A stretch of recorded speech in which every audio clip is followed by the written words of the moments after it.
Good morning student. RX pharmacy education में आपका स्वागत है। आज का टॉपिक रहेगा अपना न्यूरॉन्स। ओके, तो न्यूरॉन्स क्या होता है? यहाँ पे स्ट्रक्चरल एंड फंक्शनल यूनिट होती है आपके नर्वस सिस्टम की। ओके, एंड देन यहाँ के जो न्यूरॉन्स होते हैं नॉर्मली इसके अंदर क्या होता है, सेल डिवीजन क्या होता है यहाँ पे एब्सेंट होता है। एंड देन यहाँ पे आपको याद रखना है कि ये जो सेल डिवीजन एब्सेंट होता है वो नॉर्मली किसकी एब्सेंस के कारण होता है, यहाँ पे सेंट्रियोल। ओके, जो मैंने आपके नर्वस टिश्यू में बताया था। एंड देन इसकी दो स्पेशल प्रॉपर्टीज़ होती हैं, एक्साइटेबिलिटी और कंडक्टिबिलिटी। ओके, एंड देन यहाँ पे एक एक्साइटेबिलिटी का मतलब होता है यहाँ पे to generate impulse. Okay, conductibility का मतलब है यहाँ पे to transfer the impulse. Okay, impulse को ट्रांसफर करना और इम्पल्स को क्या करना, जनरेट करना। ये दो स्पेशल प्रॉपर्टीज़ यहाँ पे क्या होते हैं, न्यूरॉन्स के अंदर प्रेजेंट होती है। एंड देन जो न्यूरॉन्स होता है उसके दो पार्ट के से मिलके बना होता है, सेल बॉडी और सेल प्रोसेस। सेल प्रोसेस में आपके एक्सोन और डेंड्रोन आते हैं। ओके, यहाँ पे अपन स्ट्रक्चर में आप देख सकते हैं नॉर्मली आपको डेंड्राइट्स दिखाई दे रहे हैं।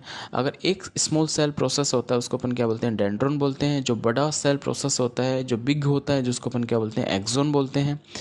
जो छोटे छोटे जो एक्सोन, ये छोटे छोटे जो डेंड्रोन होते हैं वो नॉर्मली मिलके क्या बनाते हैं, डेंड्राइट्स। मतलब छोटे छोटे जो सेल प्रोसेस निकले होते हैं, बहुत सारे सेल प्रोसेस को अपन क्या बोलते हैं, डेंड्राइट्स बोलते हैं। एक सेल प्रोसेस को क्या बोलते हैं, डेंड्रोन बोलते हैं। ओके, एंड देन ये डेंड्रोन होते हैं, डेंड्राइट्स होते हैं, वो सेल बॉडी से क्या होते हैं, अटैच होते हैं। देन आपको यहाँ पे एक्सोन के ऊपर यहाँ पे कुछ माइलिन सीट, स्वान सेल की यहाँ पे कवरिंग देखो मिल रही है। उस कवरिंग को अपन बोलते हैं माइलिन सीट। ओके, वो किसकी बनी होती है, स्वान सेल की बनी होती है।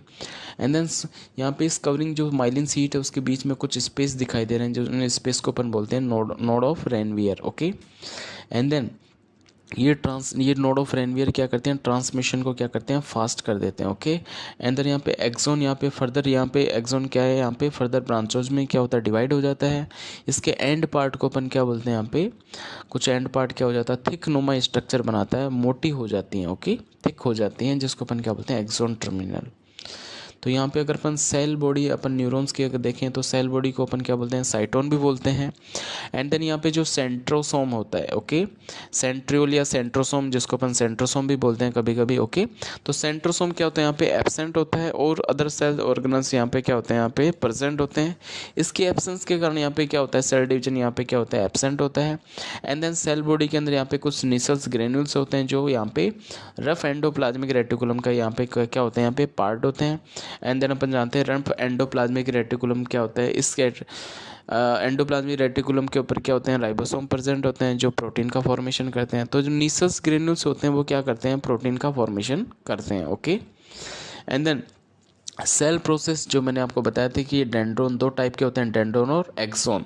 तो डेंड्रोन क्या होता है, स्मॉल ब्रांचेस होती हैं, जिसको अपन क्या बोलते हैं, डेंड्रोन बोलते हैं। और बहुत सारी ब्रांचेस को अपन क्या बोलते हैं, डेंड्राइट्स बोलते हैं। ओके, एंड देन ये डेंड्राइट्स डायरेक्टली आपकी सेल बॉडी से क्या होते हैं, यहाँ पे अटैच होती हैं। इसके अंदर क्या होता है, इसके अंदर भी निसल्स ग्रेन्यूल्स क्या होते हैं, यहाँ पे प्रेजेंट होता है। और ये डेंड्राइट्स क्या करते हैं, यहाँ पे इम्पल्स को रिसीव करते हैं और ट्रांसफर करते हैं आपके एक्सोन पार्ट में। एंड देन एक्सोन पार्ट क्या होता है, ये लार्ज सेल प्रोसेस होता है, स्ट्रक्चर में अपन ने देखा था। ओके, तो लार्ज सेल प्रोसेस को अपन क्या बोलते हैं, एक्सोन पार्ट बोलते हैं। बट इसके अंदर क्या होते हैं, आपके निसल्स ग्रेन्यूल्स एब्सेंट होते हैं। और ये एक्सोन है वो नॉर्मली आपकी ये सेल बॉडी से इम्पल्स को रिसीव करता है और ट्रांसफर करता है आपके एक्सोन टर्मिनल को। Okay, and then axon part के बहुत सारे पार्ट होते हैं, जैसे एक्सोन हिलोक। ओके, तो एक्सोन हिलोक वो पार्ट होता है जहाँ से आपका जो एक्सोन पार्ट है वो सेल बॉडी से क्या होता है, अटैच होता है। उसको अपन क्या बोलते हैं, एक्सोन हिलोक बोलते हैं, या फिर हिलोक बोल सकते हैं। ओके, एंड देन एक्सोन के ऊपर जो कवरिंग होती है, एक्सोन के ऊपर जो मेम्ब्रेन होती है, एक्सोन की जो मेम्ब्रेन होती है उसको अपन क्या बोलते हैं, एक्सोलेमा बोलते हैं। एंड देन यहाँ पे माइलिन सीट की कवरिंग प्रेजेंट होती है। ओके, जिसको अपन क्या, एक्सोन लेमा के ऊपर स्वान सेल पाई जाती हैं। स्वान सेल यहाँ पे क्या है, एक कवरिंग बनाती हैं, जिसको अपन क्या बोलते हैं, माइलिन सीट बोलते हैं। इन माइलिन सीट के बीच में क्या होता है, स्पेस प्रेजेंट होता है, जिसको अपन क्या बोलते हैं, नोड ऑफ रेनवियर बोलते हैं। वहाँ पे स्वान सेल एब्सेंट होती है। एंड देन यहाँ पे जो स्वान सेल, जो माइलिन स्वान सेल वो प्रेजेंट होती हैं, ओके, जो एक्सोन के ऊपर, वो क्या करती हैं, माइलिन सीट का फॉर्मेशन करती हैं। एंड देन मैंने आपको एक्सोन टर्मिनल के बारे में बताया था कि एक्सोन टर्मिनल यहाँ पे क्या होता है, एक्सोन का एंड पार्ट होता है जो थिक हो जाता है। ओके, एंड देन इसके अंदर क्या होते हैं, न्यूरोट्रांसमीटर क्या होते हैं, प्रेजेंट होते हैं। ओके, एंड देन जो माइलिन सीट है उसका फॉर्मेशन यहाँ पे दो टाइप की सेल्स बनाती है। ओके, सेंट्रल नर्वस सिस्टम में नॉर्मली ओलिगोडेंड्रोसाइट जो मैंने आपको बताया था। ओके, जो टिश्यू के अंदर मैंने आपको बताया था कि ओलिगोडेंड्रोसाइट्स बनाती हैं। ओके, माइलिन शीट का फॉर्मेशन। बट जो पेरिफेरल नर्वस सिस्टम होता है उसके अंदर जो माइलिन शीट का फॉर्मेशन कौन करता है, यहाँ पे स्वान सेल करती हैं। And then classification of the neurons on the basis of function. Function के बेसिस पे नॉर्मली न्यूरॉन्स को 3 टाइप हो सकते हैं, सेंसरी न्यूरॉन्स, इंटर न्यूरॉन्स और motor neurons. Okay, I hope आपको क्लियरिटी मिली होगी यहाँ पे। तो